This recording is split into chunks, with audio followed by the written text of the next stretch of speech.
Hello friends, எல்லாருமே எப்படி இருக்கீங்க? டே டு டே லைஃப்பில் நான் செய்கிற சில விஷயங்களை உங்கள் கூட ஷேர் பண்ணிக்கிறேன். அது உங்களுக்கு யூஸ்ஃபுல்லாக இருந்ததுன்னா என்னோடய சேனலை சப்ஸ்கிரைப் பண்ணிக்கோங்க. இந்த நெல்லிக்காய் உப்பிலிட்டது அப்படின்னு சொல்லுவாங்க.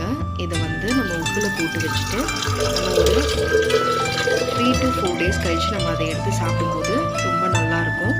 குழந்தைங்களுக்கும் கொடுக்கலாம்.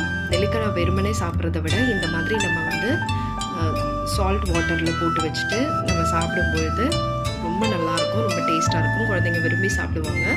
இதை எப்படி போடணும் அப்படின்னு பார்த்தீங்கன்னா, நம்ம நெல்லிக்காவை வாங்கிட்டு நல்லா முதல்ல மஞ்சளும் உப்பு தண்ணியும் போட்டுட்டு ஒரு 15 minutes அதை நல்லா ஊற வச்சு எடுத்துகிட்ட பிறகு நல்ல தண்ணியில் கழுவி எடுத்துக்கணும். அதுக்கப்புறமா நல்லா க்ளீனான பாட்டிலில் தண்ணி